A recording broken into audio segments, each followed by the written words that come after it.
This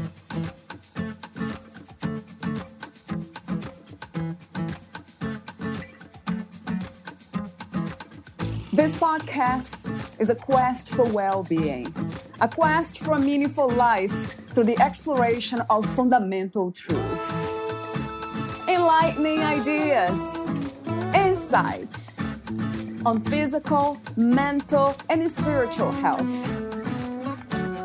The inspiration is love. The aspiration is to awaken new ways of thinking that can lead us to a new way of being well. Welcome to Body, Mind, and Soul Healing Conversations.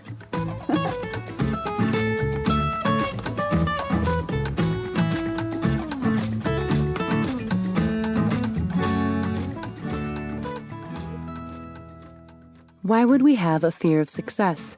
Isn't success not something we all want? Well, yes, but turns out you only want it consciously. Subconsciously, you want something else, to maintain identity and keep yourself alive.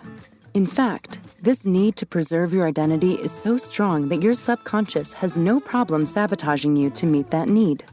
The subconscious is often more primitive than your conscious brain.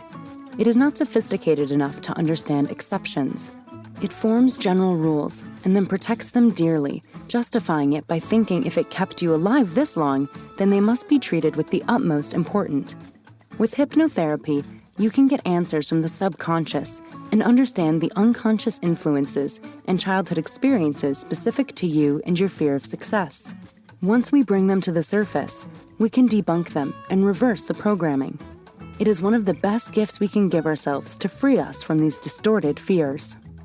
Valerie Ateles interviews Saman Nasir, a healer, meditation coach, certified hypnotherapist, a member of the American Hypnosis Association, instructor at the Hypnosis Motivation Institute, and speaker.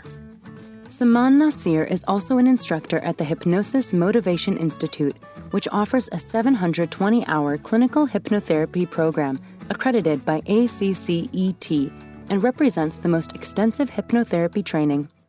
Saman Nasir is also an instructor at the Hypnosis Motivation Institute, which offers a 720-hour clinical hypnotherapy program accredited by ACCET and represents the most extensive hypnotherapy training available anywhere today. She has been helping people make positive changes in their lives for over 10 years. Saman works with a network of psychologists, MFTs, and psychiatrists to provide the most comprehensive care for her clients. Saman is a kind and gentle practitioner and cares for all her clients as if they were her own family. Saman Nasir is a hypnotherapist and honors graduate from the Hypnosis Motivation Institute. When she graduated, she was invited to give a talk on how hypnosis deepens the effectiveness of cognitive behavioral therapy. As she was giving a talk on this topic, the dean of HMI College was so impressed that he offered her a career as an instructor, which she gladly accepted. Today, she helps other hypnotherapy students and up-and-coming hypnotherapists perfect their craft as an instructor in various hypnotherapy classes and workshops. Meet Sammy at don'twaittolive.com. Here is the interview with Saman Nasir.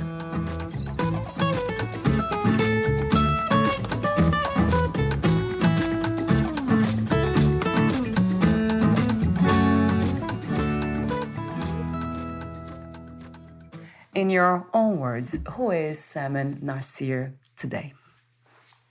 Hi, Valerie. Saman Nasir is someone that's dedicated to finding the root cause of pain and trying to alleviate as much suffering as possible without shifting too much of who someone fundamentally is. I'm not sure if I asked you this question before, but you just inspired me to ask you a question about pain and suffering. I have heard that they are different aspects of being, of life, states of mind or body. So do you see a difference? And also the courage to suffer. How do you interpret that?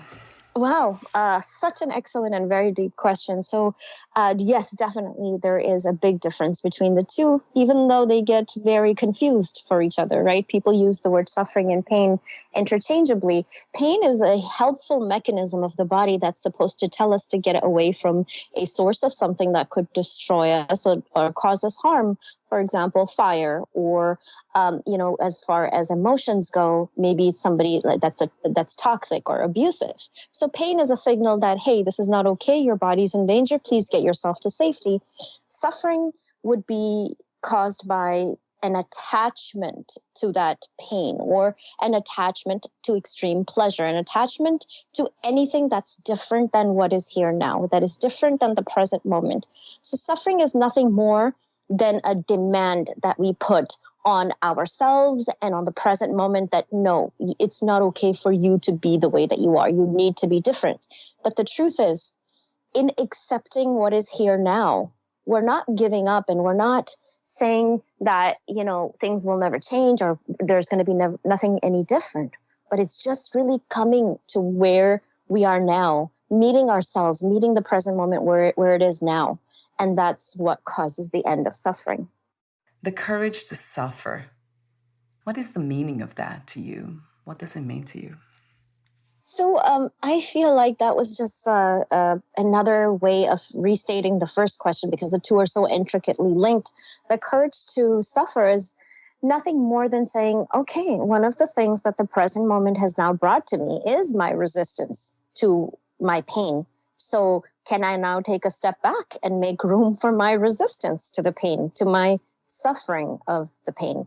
So eventually we want to start removing these layers, because what we find is that when there is a painful moment, something we do not accept, we create resistance, but then we create resistance to that resistance. So we create more suffering by saying, great, now I'm suffering. So in the spiritual world, we'll see that this often becomes a trap, where in order to be rid of the ego really fast, we use spirituality to create more suffering by saying, oh, I need to accept the present moment as it is. I don't want my ego. I only want my higher self. So I'm just going to create this suffering around not being able to be spiritual enough. And we put this demand on ourselves.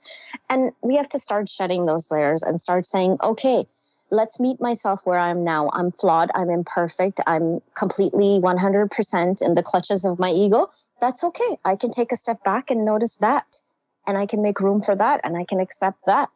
So that would be the courage to suffer, to be able to step back and allow the natural process that's happening to continue happening, to be able to watch and witness the present moment. Yes, rather than trying to fix it. So in speaking of fear, so my other warm-up question for you now is about becoming fearless. Are we designed to become fearless? So we want some fear to be there, right? Because it's a very healthy, very natural response to something dangerous in our environment. Yeah. What has happened now is that we're safer in a lot of different ways than we used to be. So when we were nomads or cavemen, or our ancestors had to worry about a lot more things, attacks from the opposite tribe, animal attacks, in a lot of ways, those dangers aren't there. But there are other dangers that, we now face, which is, losing our jobs, or not being good enough, or our spouse leaving us, or our parents passing away, things like that. So some fear is good as long as we can hear its message. We don't want to eliminate fear, because then we're sort of asking for this very almost psychopathic existence where we're like, I'm not afraid of anything. Nothing disturbs me. I just go through life and I'm happy all the time.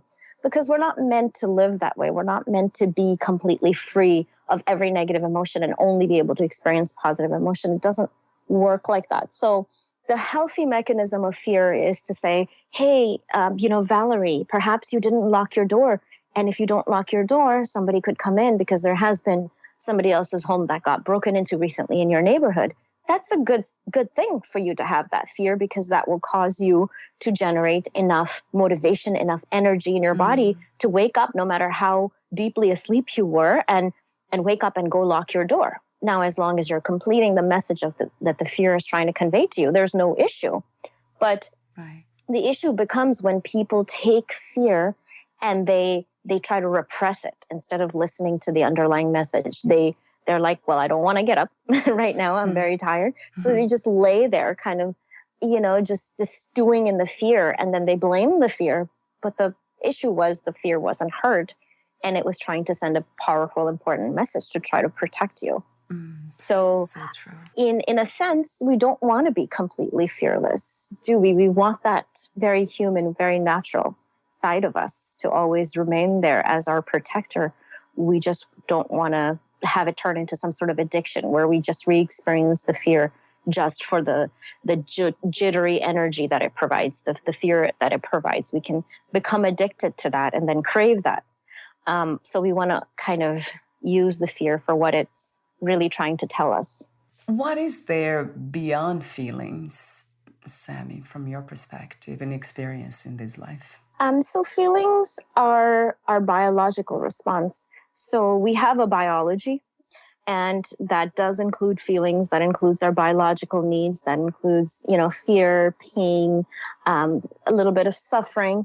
But then we are above and beyond our biology as well. So when our biology is taken care of, when it's not triggered all the time, we can start to, with self-care, create enough safety in the body that we're able to really tap into a place beyond feeling, a place of being a witness, a place of noticing, a place of curiosity, and a place of wonder, a place where we can realize that, yes, I do have this physical body and I do have these emotions, and I tend to be very biased towards certain things because I do have an ego that's a fierce protector of me. But I am also someone that is connected to everything else that exists. And that is beautiful in of itself. And if we can get to a place where we can really start to connect with no boundaries with everything that we're surrounded by, and that includes nature, that includes animals, that includes other human beings, that might even include the surface that you sit on now, just really kind of melting into that surface now. Not being protective of our bodies as a boundary, we can start to create this spaciousness, this emptiness. That's the place that we want to get to eventually. We want to at least be able to experience that place because there's no stress, there's no fear in that place. And we can really start to distinguish between our biological self and our higher self. When you say wonder, I was wondering here when you said that. Curiosity. Are they feelings, that the state of being? Yeah, those are feelings too, aren't they? Yes, I would say that, yes, in a large sense, that's true, because they are things that we experience in the body. Certain chemicals are released, and then everything in our perception is going through the lens of our mind. But there are certain feelings, like the ones you mentioned: wonder, curiosity, appreciation, and gratitude. I forgot to mention, which is very important. Yeah. It's still a feeling, but it's very pure. It's not colored by our lens of how things should be. They're just very open. So they are feelings, but they're being experienced by a very different part of the mind. They're being experienced by the part of the brain where the third eye, we would say, is, which is just perception, the purity of perception, without our biases, without our feelings of, oh, I want to manipulate this feeling now, or I want to hold on to this feeling, or how do I reproduce this feeling? This feels so good. That becomes an addiction, and that's colored with the lens of anxiety, and it's fear-based. But these feelings we're talking about are very different. They're very pure. Yeah, thank you for explaining that, because that makes sense to me, right? So wonder, curiosity, appreciation, gratitude, they are feelings, but you call them pure in a sense of coming from a different space, which we could actually try to attach to them as well, right? It could become, I don't think it could become an addiction, but it could become an attachment. Yes, and I want to add to that. It's a question that I get a lot is, how do I know if I'm using that part of the brain or if the feeling is pure? And one of the things that does happen that we can look for is time distortion. So if time seems to really, really slow down or really, really speed up, where you lose all sense of time, that's how you know that that part of the brain, the very critical, analytical part of the brain, is shut off and you're more just in your experience, is that time distortion factor. And the second way would be a flow state, which is you become the process. There's no separation between what you're doing and you. So perhaps you might notice that, Valerie, when you go to edit videos and you're like, wow, this is so beautiful, I'm going to add this here. And, oh, I wonder how this would look if I add this music. When you're doing that, you've become the process. There's no separation between Valerie and what she's doing. That would be one of those feelings of wonder and curiosity that we talked about. Yeah, lovely. That's a beautiful way of saying that. My last warm-up question is, what is another word for life? What comes to mind? I would say the one that captures the essence of life is just being with the process, being with what was given to us, what this present moment brought to us. That to me is life. So the topic that we are discussing today is, why do we have a fear of success? So my first question to you is exactly that. Why do we fear success? And how is what we want consciously different from what we want subconsciously? So consciously, what we want is a result of more or less things that were taught to us. It's good to have money. It's good to not suffer. It's good to have stability. That car that you saw in a commercial, you want that. That house that you saw your brother have or your best friend have, you want something like that or something better. That is formed by what we observe and what we see and what we know that we want. That's conscious. Subconscious is just based on identity, purely based on identity and what you had or what you were told you should have, more or less as a kid. So if as a kid you saw that things came to you very easily, whatever you wanted, you were able to create it. If you wanted something nice and you told your parents you wanted it and they said, fine, I'll make you a deal. If you do this, if you get these kind of grades and you help out around the chores, I'll get you that video game. Then you will instill that sense that, yes, when I do hard work or when I really attempt something, I usually get rewarded. So the subconscious would create a belief system that hard work or work equals success. So you wouldn't necessarily have sabotage because your conscious mind and your subconscious would be aligned. But if subconsciously you have the life script of, I always suffer, everybody else has the things that they want, but I don't get to have what I want, or parents told us things like, for instance, money doesn't grow on trees, or do you know how hard it is to earn $1? And, you need to be careful because if you don't do all the right things, you're going to be broke. Even though at the time we feel like we're rejecting what our parents are saying and we're consciously saying, no, I'm going to be different. I'm going to be able to make money because I'm creative and I know what I'm doing. But subconsciously, a part of our brain is like, well, our parents are saying that, so let's just keep it just in case. So it creates like a separate belief system that we don't really consciously become aware of. But subconsciously, our identity gets maintained based on what our parents were saying, because there's a part of our developmental brain that tells us our parents need to be right, because if they're not right, we're not going to survive. So everything they're saying is true. I'm just not going to allow you to feel it because it's painful to feel it. So I'll keep it separate. And then our life scripts get based on what they were saying. So that what would create a subconscious understanding of how much success we're supposed to have. And as you can imagine, the two would be in conflict very often. So I wonder if the subconscious mind is at play now, for example. Would that be the case, Sammy, that this has happened? Whatever I'm doing now, it's my life, it's playing on those two stages at the same time. Yes, that would be the case, because once those beliefs are formed, like you said, a statement or truth that we told ourselves, where we told ourselves there was a truth, we didn't do it consciously. It happened more on autopilot, but it never had a reasons to really change. It kind of cemented itself, and anything that's happening in your life that disproves it doesn't get noticed by the subconscious. That's why it's very hard to change beliefs once they're formed, because they're born out of trauma or they're born out of extreme necessity to protect your identity. So they don't just change all the time. Otherwise, Valerie, everybody would see a different version of you every single day. They would see a different version of me based on what I read or what movies I watched. So what happens in that case is that the subconscious keeps those beliefs until we use something very strong, like hypnosis, or until we have such a strong opposite experience, and it's a very emotional experience that rewires our brain. But for the most part, those beliefs stay there. So that programming would be there now still. From your perspective, we cannot really navigate this reality without the identity. We have to have one, right, Sammy?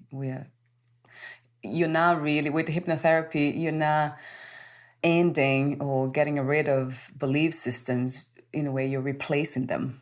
So the person has something else to operate from. Yes. So even if it's a neutralization of the present belief, it's still a new belief system. So I'm not supposed to have money. If we change that into that's not true, or, I am supposed to have money, then we're replacing that with a different one. So even neutralizing a belief would be a replacement. What you mentioned earlier about not having an identity, that means we would be changing every day. Every day will be different. I mean, some people, they're not different every day, I guess, but they are open to anything that happens, what is happening in life in this moment. Yes, and those people usually will have done some sort of deep spiritual work, or they were just raised in a way that allowed them to stay very open and not be egocentric, because ego wants to protect the identity from changing at all costs because it believes it's too dangerous. But if they were supported a lot as children or as adults, they made a conscious choice that every day they're going to live by this idea of staying open despite their fear, despite their ego response, then they would be exactly how you described it, which is open to new perspectives and not fear-based. So talk to me about the ways that we can recognize when the subconscious is doing the work of trying to protect us and sabotaging what we are trying to do. I know you mentioned in the article different ways, so please elaborate a bit on that for me, Sammy. I think I have 3 ways here, you said, manifest in 3 ways, so you can talk about it and then maybe expand to something else. So one of the ways that we could see that the fear or the sabotage of success has come in is by seeing that you were just simply thrown off course. So for a woman that has always had the identity of, I don't deserve to be healthy, I don't deserve to be fit, because perhaps she was made fun of a lot, and that's her reality growing up. She was bullied a lot, perhaps for her weight. When she starts going to the gym and starts seeing results, there will be this switch that if we're careful, we can almost notice, almost like a switch that kicks on that says, oh, don't go to the gym today. You've been so good. It almost feels like a very seductive voice. True. And that's the sabotage kicking in. That's saying, okay, you already have stepped outside of your identity for too long, because oftentimes we just do the physical work in changing our circumstance. We never look at our beliefs. Very few people do, right? So she'll say, okay, that's true. I have been very good. And then over time, different things will happen that will kind of make her unaware that she's shifting back to her older patterns. She'll start perhaps even more subconscious, sneaky things, like she might start dating a guy that keeps her so obsessed with him, waiting for his phone calls, wondering if he's cheating on me. All of that just to restore her identity as someone that feels out of control and needs to use food as a source of comfort. So she'll either get in a toxic relationship, or she'll say, oh, you know what? Like, I'm doing so good at work. Let me work harder because I know I can get that promotion that's coming up. So she'll start becoming a workaholic, something like that. But we'll notice whatever the first thing that the brain is protecting her from, which is getting to her ideal weight, what is consciously her ideal weight, the brain will create all of these defense mechanisms to try to distract her from that. So she goes back to either the same weight that she was or close to that weight again. And then the ego is happy. And that's when she starts noticing again, wow, now my new clothes that I bought after I lost weight are not fitting me anymore. I'm back to my old weight. So then she feels bad about herself. And that's very comforting to the ego, because it's like, okay, we're back to what we know. Great. That's key, isn't it? To be able to recognize that. Mm-hmm. What is familiar to us, even when it's painful, but then it has this false sense of comfort just because it's something that's known. And we are very uncomfortable with, or the ego, as you call it, is uncomfortable with the unknown. So he always wants to know. And with that in mind, how do you help your clients getting out of this pattern? What's the process? Is that something that takes weeks, months, years, or it can happen even in one session? So it can happen in one session if the belief that they formed wasn't due to something very, very traumatic or didn't have multiple layers. So it might be just someone that overate a little and then, growing up, and their identity might be someone that eats past their level of comfort. And then we can just kind of recognize that. Okay, what feeling do you feel in your body when you've eaten past the level of comfort? Can you remember the last time? Okay, stay in that moment while we debunk some belief systems. What will you feel when you're full? Okay, is it uncomfortable? Is there a certain addictive quality to this discomfort? Is your mind running a little bit slower and you're able to not think about things that you normally, would be very upset by? So is this helping you kind of cope with some other stress? Okay, so we just kind of keep getting answers from the brain until something feels right and the client is like, oh my God, Sammy, that is it. Exactly. And we may have to go through sometimes 30, 40 of those. But if we're doing enough sensing work, we'll get the answer. Now, the tricky part becomes when it's not just one or two sessions, is if there were multiple reasons somebody's overeating. For example, there might be clients who had and this is very sad what I'm about to say, but if somebody had, for instance, a borderline mother or a mother that couldn't share attention with anyone else, they will find that the only way the mom was happy is when they were, overweight, because then, the mom wasn't mean to them. Like when they were overeating, the mom was very loving towards them. When they felt out of control, the mom rewarded them by saying, oh, my baby, or that's the only way they had connection or something like that, or they bonded over food, or they never saw their father except at meal times. Then it's going to take me a little bit longer because I have to unlink in their mind the feeling of comfort and a feeling of spending time with their dad and, food. So in imagery and inner child work, I will bring in their father in all sorts of healthy environments. I will have them picture them going running with their dad and picking out like really healthy meals and just like, eating vegan food together. And also like perhaps create an imagery of their dad pushing away like a plate of food that's unhealthy and saying, hey, what do you say? You and I make our own meal tonight. And eventually, over several exposures to this kind of work, the client's mind will become very primed to feel like, no, I don't relate connection anymore to unhealthy food, but I do feel connected with my dad in these images with healthy food. And their mind will naturally gravitate to that. So that's what we want to create more through hypnosis, is whatever caused the original belief, we want to replace that with these new imageries, these new belief systems.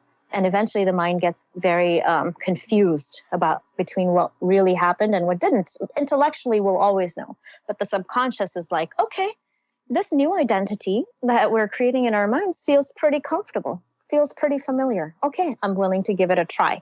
That's where we know we have success. So it's very multi-layered. I have two questions for you. Let me see if I remember them. Yeah, one is about safety, but that's not the one that I wanted to ask you. Yeah, at the level of the brain, at the physical level, does it change? Is that just at the level of the abstract thinking, belief systems, or the brain itself also changes? Mm-hmm. That's a very good question, because what you're now getting into is a very fascinating area of neuroplasticity. But I want to preface that by saying that it's the brain and the body, both, that change simultaneously.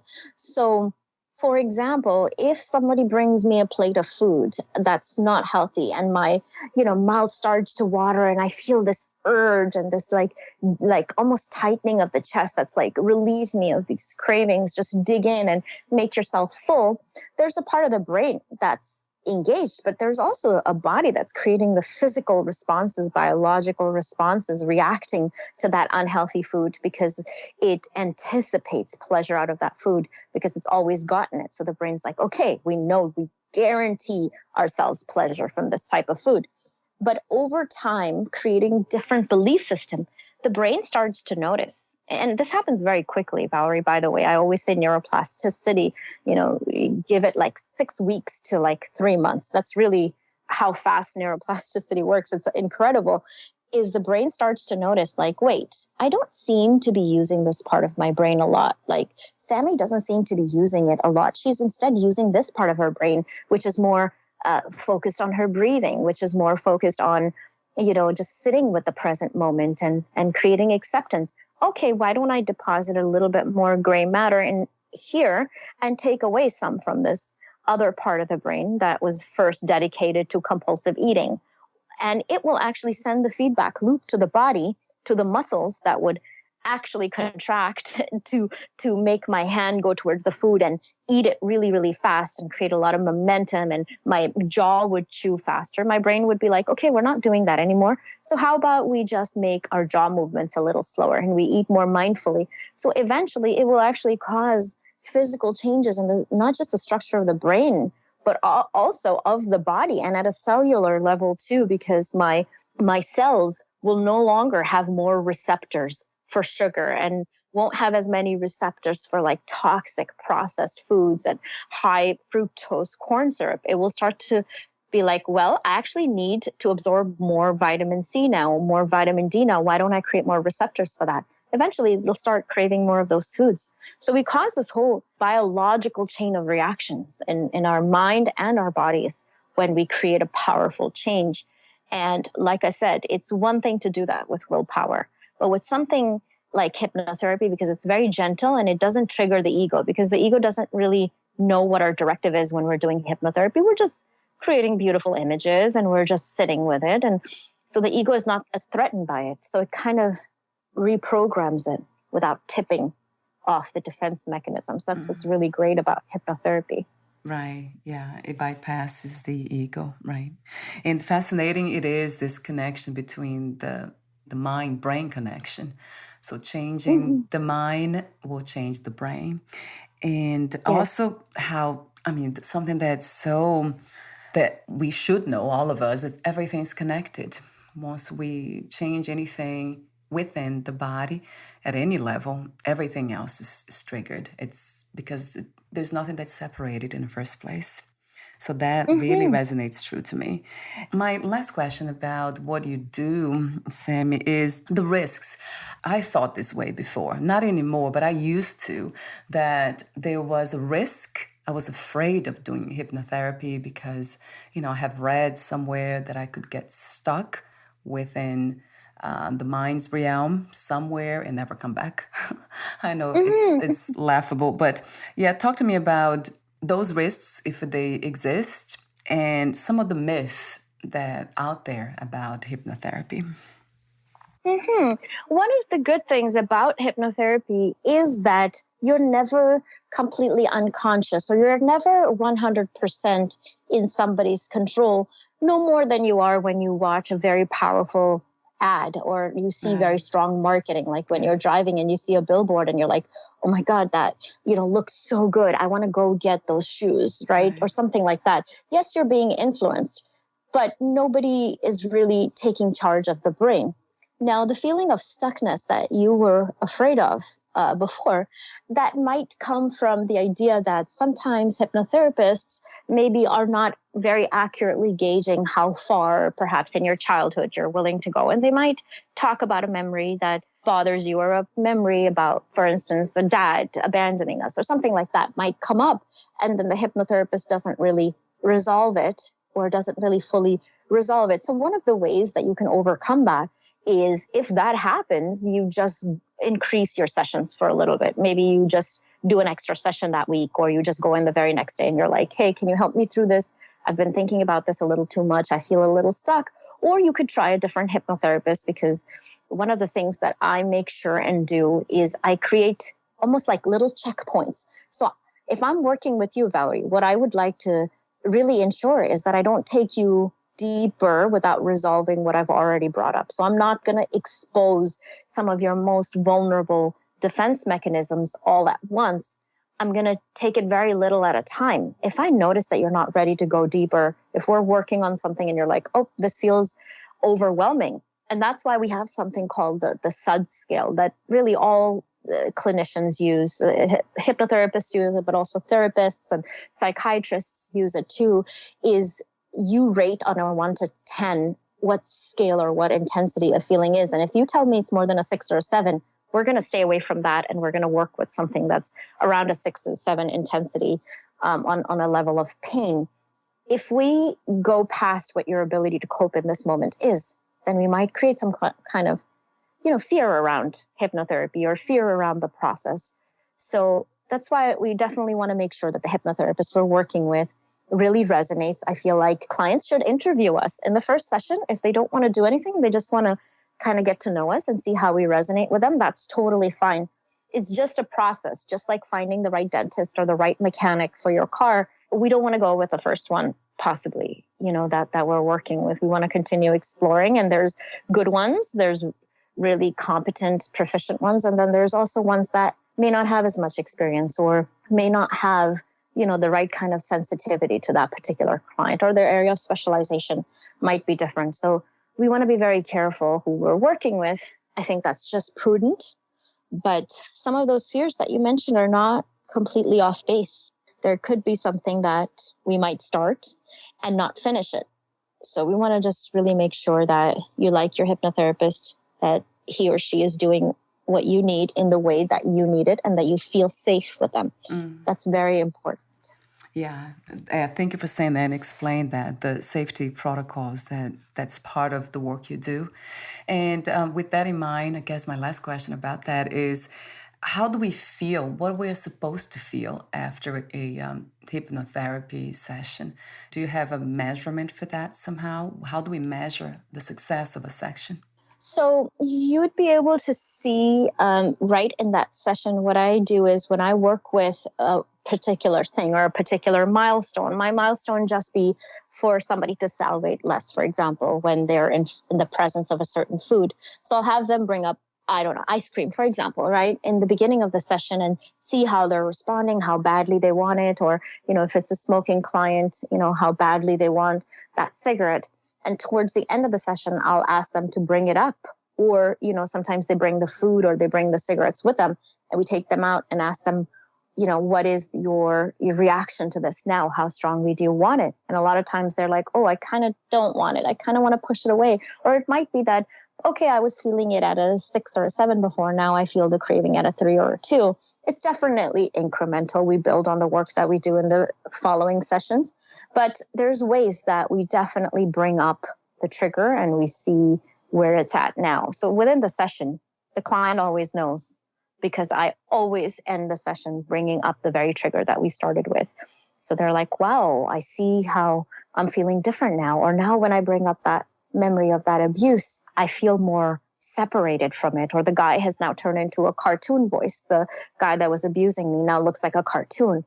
Or the picture's more dim, it's black and white.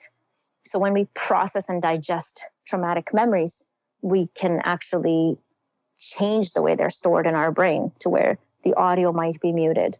So we will know within that session how much, success we've had. Yeah, not just the client, but you too, the hypnotherapist will know as well. Thank you so much, Sammy, for doing what you do. It's very generous. It's really beautiful. I keep saying that because it is truly, truly beautiful. Thank you, Valerie. I really appreciate your time and your insightful questions today. And I hope to talk to you very soon. Absolutely. I still have a few more questions for you. Do you believe in life after death? And if you do, what kind of life? So yes, I definitely do believe that energy cannot be created or destroyed. It can only really just change form and be recycled in a sense. So I believe that the way we're attached to our identity, perhaps we're not reincarnated or brought back the same way, but it's the same energy. It's the same consciousness. So just like how we are all connected with what's here now, we're also connected above and beyond time. Time doesn't really exist in the traditional sense. That's really been even proven mathematically and scientifically. So it's the same energy. It's the same, what you might call soul, but we may not have the exact memory of who we were in a last lifetime. But I don't believe that we cease to exist just because we physically can no longer be connected with our consciousness the same way. And my last question is, what are 3 things about life you wish everyone to know or to have or to experience before they lose the body? Oh, wow. Such a great question. So, the 3 things I would say is being able to feel a moment of non judgment. And I mean complete non judgment. The ego is so strong that even in a single moment, we pass 2 or 3 judgments without really knowing that we're passing them. So, I really wish for someone to have that separation from their ego and their judgment and to experience a moment fully in its glory. Second thing I feel that people should experience is a true form of unconditional love, and that includes self-love. And the third thing that I want people to experience is to just know that they are a result of socialization, and the core of who they are is very different. So shedding what society has told us is good or bad about us and really feel ourselves with all of our parts, even the parts that were repressed, is what my biggest wish for anyone to experience is. And before we go, where can we find more information about you, your services, products, and future projects? Well, anyone that wants to know more about my work can go to my website. It's www.don'twaittolive.com. Yeah, your website, I love the title to the name. Yeah, it's very inspiring. No way to live. I Thank love you. that too. Thank you so much again, and we'll talk soon. Bye for now, Sammy. Hey, bye, Valerie. Bye.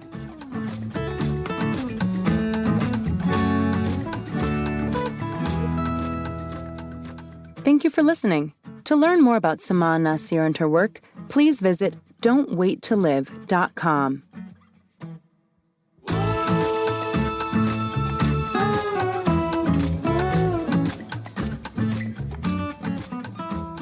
To learn more about this podcast, please visit fitforjoy.org/podcast. Thank you again for listening, and bye for now.